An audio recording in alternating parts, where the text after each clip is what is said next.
México siempre ha sido un país con potencial. Lamentablemente le falta aún para lograrlo. Esto se debe en gran parte a que cada vez que un futuro mejor pudiese haber llegado, las decisiones, las circunstancias, la corrupción, la incompetencia o la suerte se unieron para llevar al país por el camino equivocado. Para ver por qué, acompáñenme en este breve recorrido a través de la historia y política mexicana. La historia de la primera oportunidad perdida comienza no en el propio México, sino en España, en 1808.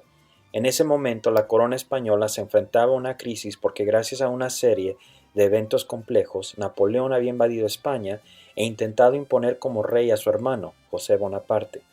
Para los súbditos españoles esto significaba que no había un gobernante legítimo, y por tanto no estaba claro quién debería ser la autoridad legítima en Hispanoamérica. En Nueva España, esto dio lugar a una propuesta de varios representantes en la Ciudad de México, encabezados por Primo de Verdad y Ramos, para hacer de Nueva España una región autónoma, con el virrey español José de Iturrigaray a la cabeza. El virrey simpatizaba con el plan y estuvo a punto de aceptarlo cuando una facción conservadora dio un golpe de estado contra Iturrigaray, lo depuso y lo envió de regreso a España como prisionero, acusado de deslealtad al rey. De modo que el primer golpe de México ocurrió incluso antes de que se creara el Estado mexicano. Si el plan de Primo hubiera tenido éxito, bien podría haber allanado el camino para una transición pacífica a un México independiente, donde el derramamiento de sangre, la destrucción económica y la polarización dramática pudiesen haber sido evitados, creando algunos de los ingredientes necesarios para la estabilidad y una democratización futura verdadera. En cambio, la continuación de la crisis por la que pasaba la corona y el descontento contra el dominio español dieron como resultado una insurgencia en septiembre de 1810 en el pueblo de Dolores, Guanajuato, un lugar por demás pequeño y aislado. Dirigida por un sacerdote, Miguel Hidalgo, se extendió de inmediato cuando la gente común, cansada del dominio español, se unió por decenas de miles. Fue una revolución de abajo hacia arriba e inicialmente muy exitosa. Solo medio mes después de que comenzara, Hidalgo y sus tropas estuvieron a punto de ingresar a la Ciudad de México, luego de vencer a los realistas en la batalla del Monte de las Cruces. Pero temiendo no poder controlar a la muchedumbre y preocupado por la posible destrucción y pérdida de vidas, Hidalgo decidió no intentar ocupar la Ciudad de México. Fue una decisión catastrófica. Esto le dio tiempo a los realistas de reagruparse y 6 meses después fue capturado, ejecutado y decapitado. Su cabeza junto con los demás líderes de la insurgencia fue colocada en la Alhóndiga de Granaditas, un lugar central de Guanajuato como advertencia. La insurgencia continuó durante algún tiempo aún, bajo el liderazgo de otro sacerdote católico, José María Morelos, pero nunca estuvo tan cerca de triunfar como aquel 30 de octubre de 1810. Si Hidalgo hubiera tenido éxito, México podría haber comenzado una vida independiente con un gobierno verdaderamente revolucionario que tenía como objetivo acabar con la esclavitud y la desigualdad colonial. En la realidad, tuvieron que pasar 10 años más para que se independizara, y cuando lo hizo fue bajo Agustín de Iturbide, un ex soldado realista que aprovechó la oportunidad cuando los acontecimientos en España forzaron al rey a aceptar un modo de gobierno más liberal de lo que la élite mexicana podía tolerar. En otras palabras, no fue una revolución de abajo hacia arriba lo que hizo independiente a México, sino un acuerdo de élite de arriba hacia abajo que se rompió rápidamente cuando Iturbide intentó presidir un gobierno que sufría de divisiones internas graves. Los siguientes 50 años, aproximadamente desde principios de la década de 1820 hasta principios de 1870, fueron un periodo de casi inestabilidad total para México. Golpes constantes, polarización política y rebeliones armadas dominaron el desarrollo del país, y esos fueron solo los factores domésticos. Además, hubo múltiples intentos de invasión por parte de España, Francia y Gran Bretaña, y dos ejércitos de ocupación extranjeros. El primero, uno estadounidense, forzó a México a que vendiera la mitad de su territorio en 1847. El segundo, una expedición invasora francesa enviada por Napoleón III a finales de 1861, intentó crear un imperio en el país con un monarca austriaco a la cabeza. El aspirante emperador, Maximiliano, duró 4 años, pero nunca tuvo una legitimidad amplia, y una vez que los franceses decidieron abandonar el país, su destino quedó sellado. El 19 de junio de 1867 fue ejecutado en Querétaro junto con sus generales por las fuerzas republicanas mexicanas. Durante toda la intervención francesa, el que estuvo a la cabeza de esas fuerzas fue Benito Juárez, un indígena zapoteca que había nacido en la pobreza extrema. Él originalmente había tenido prominencia debido a una ley que redactó en 1855 que tenía como objetivo abolir los llamados fueros o privilegios legales para los militares y la Iglesia Católica. Esto, junto con otras leyes que tenían como objetivo reformar la vida política del país y fueron consagradas en la Constitución de 1857, llevaron a una guerra entre los que apoyaron la Constitución, los liberales, y los que se opusieron, los conservadores. Cuando los franceses invadieron el país, los conservadores naturalmente estuvieron de su lado, de modo que cuando los europeos finalmente fueron expulsados 5 años después, el Partido Conservador básicamente desapareció. Una vez victoriosos, los liberales optaron por intentar implementar la Constitución, pero pasaron algunos años más para que México finalmente tuviera estabilidad, ya que incluso en la victoria los liberales no podían ponerse de acuerdo sobre quién debía gobernar, especialmente después de la muerte de Benito Juárez en 1872. Lo que finalmente resolvió el problema fue la dictadura de Porfirio Díaz. Díaz, un héroe liberal de la batalla del 5 de mayo en Puebla, donde los mexicanos habían salido victoriosos contra los franceses en 1862, se rebeló contra los sucesores de Juárez y en 1877 finalmente alcanzó la presidencia. Luego, poco a poco, fue consolidando el poder y terminó como el gobernante de facto del país hasta 1910. Este periodo, lo que los mexicanos llaman el porfiriato, fue una bendición en algunos aspectos. Después de décadas de violencia política y descarrilamientos económicos, la Pax Porfiriana permitió que el país finalmente creciera. La inversión extranjera entró a raudales y hubo un gasto sostenible en bienes públicos. Se construyeron o repararon carreteras. Puertos como los de Tampico y Veracruz fueron mejorados. La inversión en la construcción de ferrocarriles explotó. La clase media urbana comenzó a crecer y comenzaron a formarse industrias nativas de tabaco, cerveza, jabón, etc. Desafortunadamente para México, el desarrollo fue extremadamente desigual. En el mejor de los casos, era un capitalismo de compadres, donde los que tenían estrechos vínculos con don Porfirio se beneficiaban, mientras que todos los demás no obtenían casi nada, especialmente aquellos que vivían lejos de las ciudades. Después de 30 años del porfiriato, alrededor del 80% de los adultos en el país eran analfabetos. Millones vivían en la miseria y muchos vivían en lo que era básicamente esclavitud. Muchos indígenas y mestizos pobres habían perdido sus tierras a lo largo del siglo XIX y ahora trabajaban como mano de obra asalariada en haciendas en todo México. Su falta de educación y un sistema corrupto que veía estrictamente por los ricos y bien conectados los convertía en blancos fáciles, de modo que aunque teóricamente libres para ir en busca de una vida mejor, la deuda o la falta de dinero los ataban a los latifundios del país. Un ejemplo de cómo funcionaba eso fue la tienda de raya. A los trabajadores de este tipo de haciendas no se les pagaba en efectivo, sino con vales que solo podían canjearse ahí. Naturalmente, dado que las tiendas de raya eran un monopolio, las cosas eran muy caras, por lo que los patrones, además de tener mano de obra barata, también recuperaban el mísero salario que pagaban. Peor aún, como eran analfabetos, los trabajadores a menudo eran engañados para endeudarse, con deudas que nunca podrían pagar, y en caso de que murieran, la obligación financiera simplemente se trasladaba a sus familiares más cercanos. Si intentaban escapar, la policía se aseguraba de que no pudieran ir muy lejos. Era un sistema bastante eficaz para mantener a millones atrapados en la pobreza. Mientras tanto, aunque el sistema económico había tenido una cierta liberalización en beneficio del país, no se podía decir lo mismo de su sistema político. Todo giraba en torno a don Porfirio, y pronto incluso los pocos límites constitucionales a su poder desaparecieron. Esto funcionó más o menos mientras don Porfirio tenía capacidad, pero a medida que envejecía, la cuestión de quién lo sucedería se volvió cada vez más crítica. Pero como la gerontocracia del porfiriato no le importaba a la opinión pública en lo más mínimo, se aferró cada vez más al presidente Díaz. Para 1910, México era un polvorín a punto de explotar. Y explotó. La chispa que lo comenzó todo provino de un lugar poco probable, un hombre tranquilo y rico llamado Francisco Madero, que era un ferviente espiritista y se creía un medium.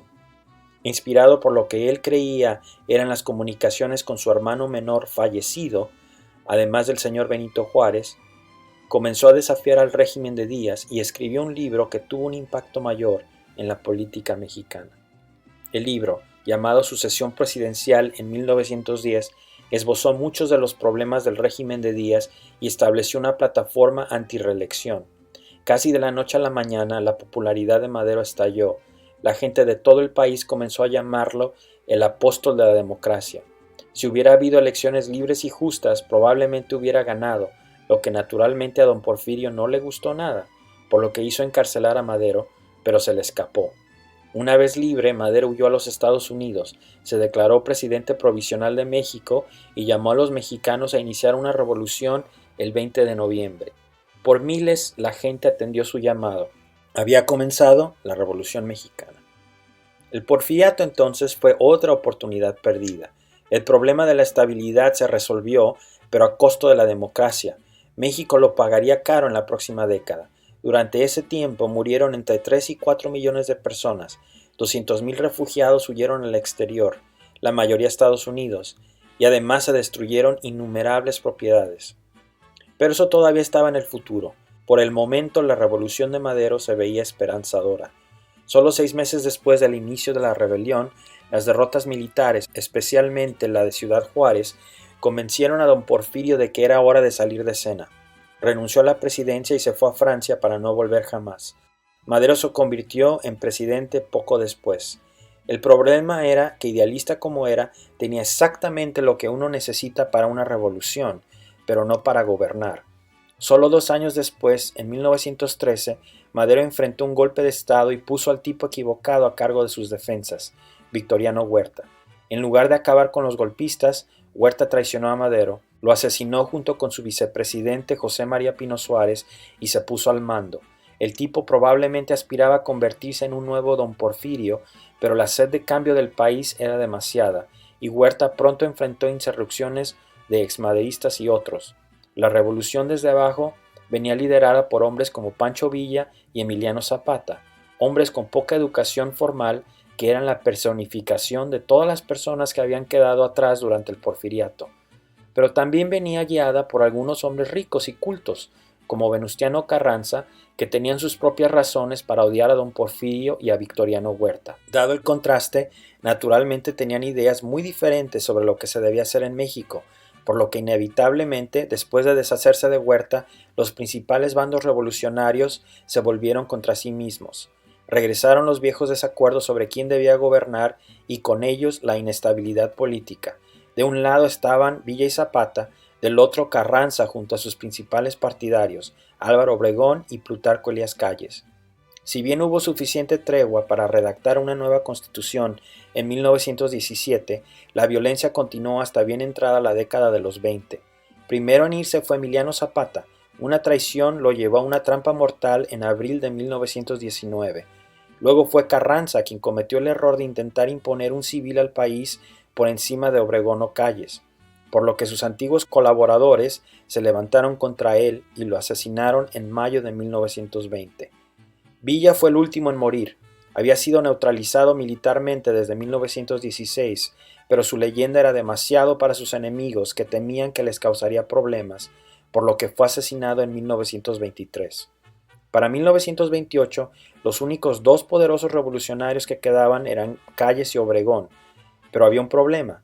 Cada uno había cumplido un mandato y la idea central de Madero de no reelección estaba consagrada en la nueva Constitución, lo que los hacía inelegibles para postularse nuevamente. Su solución fue algo sencillo: no habría reelección inmediata, pero los candidatos podrían postularse nuevamente después de quedar fuera un periodo presidencial. Esto encajó perfectamente para Obregón, quien después de un semi-retiro para el periodo 1924-1928 volvió y fue elegido sin oposición. El 17 de julio de 1928, en una comida que le ofrecieron sus seguidores para celebrar su elección, un hombre que se hacía pasar por caricaturista de un periódico, José de León Toral, se coló en el evento y le disparó. El problema de la transición pacífica del poder que México había enfrentado durante toda su vida independiente acababa de agudizarse. A Calles se le ocurrieron 2 ingeniosas soluciones. El primero fue no intentar reelegirse a sí mismo, sino mantenerse como el poder detrás del trono, y el segundo fue crear un partido político que eventualmente se conocería como Partido Revolucionario Institucional o PRI. Calles se dio cuenta de que necesitaba canalizar el conflicto a través de una institución para mantener a raya la violencia, y esa sería la única forma en que podría mantener el poder sin ser presidente. Ambas cosas funcionaron durante un tiempo. Entre 1928 y 1934, periodo que los mexicanos conocen como el Maximato, Calles fue el poder máximo en el país, eligiendo cuidadosamente a todos los presidentes durante ese periodo. Después de 2 décadas de revolución, México parecía haber terminado aún peor que cuando comenzó. Podría haber continuado de esa forma, pero en 1934 Calles cometió un gran error. Eligió a Lázaro Cárdenas, un hombre de Michoacán y un tipo que él pensaba era de su confianza. Cárdenas, un político astuto, amasó poco a poco el poder y en 1936 obligó a Calles a exiliarse junto con los últimos callistas importantes del país. Aún mejor para México, Cárdenas comenzó a tratar de implementar realmente la Constitución de 1917, que a pesar de tener amplias protecciones sociales y reformas económicas, había sido ignorada en su mayoría por los gobiernos revolucionarios anteriores. Cárdenas supervisó la amplia redistribución de la tierra, la nacionalización del sistema ferroviario y la industria petrolera, la protección de los sindicatos y los derechos de los trabajadores y programas para disminuir el analfabetismo. La revolución finalmente estaba mejorando el bienestar material de todos los mexicanos, y así continuaría durante varias décadas. En particular, dado que los sucesores de Cárdenas siguieron un modelo de sustitución de importaciones en el que el Estado trató activamente de crear una industria local, imponiendo aranceles a los productos extranjeros, la economía mexicana creció alrededor del 7% anual durante más de 25 años. De repente la gente estaba hablando de un milagro mexicano. La clase media estaba creciendo exponencialmente y las artes mexicanas, desde el cine hasta la pintura y la literatura, gozaron de un auge de prestigio en el exterior. Cárdenas también resolvió el problema de la transición, o al menos institucionalizó lo que había comenzado con Calles. Este fue un proceso peculiar conocido como el dedazo, donde el presidente elegía a su sucesor y luego el partido fundado por Calles, el PRI, lo respaldaba incondicionalmente. Debido a que la Constitución prohibía la reelección y el PRI lo dominaba todo, eso significaba que cada presidente a su vez alcanzaba un nivel de poder que se asemejaba a un monarca, pero era temporal y desaparecía por completo en el momento en que elegían a su sucesor. Era la dictadura perfecta, observó Mario Vargas Llosa, el escritor peruano. Y eso era justamente lo que era. Así que aquí fue otro momento perdido. Si bien este era el momento más próspero de México en su historia, siguió sin una apertura democrática real. La igualdad ante la ley, la libertad de expresión y un gobierno receptivo existía en teoría, pero en la práctica realmente dependía de la voluntad del partido, que podía cambiar de opinión en cualquier momento. Aún así, incluso con todos sus defectos, el sistema era más democrático de lo que parece. Las densas redes clientelistas que se desarrollaron con el presidente en su centro y su legitimación central como gobierno revolucionario significaba que al partido le importaba mucho fabricar consentimiento y era muy efectivo comprando o neutralizando a quienes se oponían a él. Y funcionó, por un rato. Hubo fisuras minúsculas en la década de 1950, pero el amplio éxito económico hizo que fueran fáciles de arreglar. Fue mucho más difícil cuando en 1968 la amplia movilización de estudiantes comenzó a exigir la apertura del sistema. Peor aún para el gobierno, fue exactamente en un momento en que el PRI planeaba mostrar su éxito al mundo al albergar los Juegos Olímpicos. A eso los estudiantes gritaban: "No queremos Olimpiadas, queremos revolución". Temiendo que el movimiento se extendiera aún más, el presidente Gustavo Díaz Ordaz decidió usar la fuerza para detenerlo. El 2 de octubre de 1968, solo 10 días antes de la ceremonia olímpica inaugural, el ejército disparó contra una manifestación de estudiantes desarmados y mató a cientos. La fachada democrática desapareció y la legitimidad del régimen comenzó a flaquear. A medida que la década de 1970 trajo un estancamiento económico y una mala gestión de las riquezas petroleras recién descubiertas, hubo una división dentro del PRI. Cuauhtémoc Cárdenas, hijo del presidente más popular del siglo XX y priista desde su nacimiento, decidió dejar el partido y competir contra el abanderado del PRI, Carlos Salinas de Gortari. En medio de una crisis económica y con la primera división seria dentro del partido, el PRI finalmente perdió. O al menos lo habría hecho si el partido no se hubiera encargado de contar los votos, ya que el gobierno y el PRI eran sinónimos. Naturalmente, ante la derrota, el PRI simplemente decidió que no había perdido y ya. Frente al fraude, Cárdenas tenía varias opciones. Una, no hacer nada. Dos, intentar algún tipo de confrontación por el poder callejero que pudiera terminar en violencia. O tres, negociar con el régimen. Cuauhtémoc optó por el tercero y básicamente obligó al PRI a crear una comisión independiente que estaría a cargo de las elecciones separada del PRI gobierno, añadida a otras demandas como una mayor representación de la oposición en el Congreso. El PRI estuvo de acuerdo.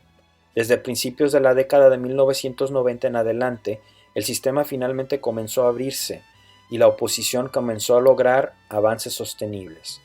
Tal como estaban las cosas, el PRI no había perdido una sola elección desde 1929 hasta 1988, en cualquier parte del país y a cualquier nivel. A veces el dominio era tan evidente que el PRI tuvo que inventar partidos para que su poder no fuera tan descarado. No así después de las reformas electorales. En 1997, Cuauhtémoc Cárdenas ganó la gobernación de la Ciudad de México, uno de los cargos electos más importantes del país, y en 2000, Vicente Fox, miembro de otro partido del PAN, que también había sido durante mucho tiempo un partido de oposición, aunque nunca hubiera estado cerca del poder, ganó la presidencia. El régimen priista basado en el dedazo finalmente terminó. Desde entonces, aunque finalmente democrático, México muy apenas ha ido mejorando la vida de sus ciudadanos. Sus instituciones siguen siendo débiles, sus fuerzas policiales siguen siendo corruptas, su sistema económico todavía hace muy poco por la gente pobre. Eso, más la guerra mal pensada y mal implementada contra los carteles mexicanos, ha significado que para muchos la vida puede ser incluso peor de lo que fue bajo el PRI. Naturalmente esto ha provocado mucho descontento entre los mexicanos, tanto que en 2012 incluso estuvieron dispuestos a dar la oportunidad al PRI de nuevo cuando eligieron a Enrique Peña Nieto. Ese plan no funcionó, así que en 2018 el país se movió en una dirección aún más radical cuando eligieron a Andrés Manuel López Obrador, o AMLO, un candidato recurrente que llevaba ya décadas denunciando la corrupción de gobiernos pasados y prometió un giro populista. Su abrumadora mayoría mostró lo cansados que estaban los mexicanos con la política de los últimos 20 años. Desafortunadamente, en los 2 años de su gobierno, AMLO ha enfrentado desafíos descomunales, no solo limitados al COVID-19, y no ha podido arreglar mucho de lo que fue elegido para resolver. ¿Será este otro momento perdido en la historia de México? Solo el tiempo lo dirá.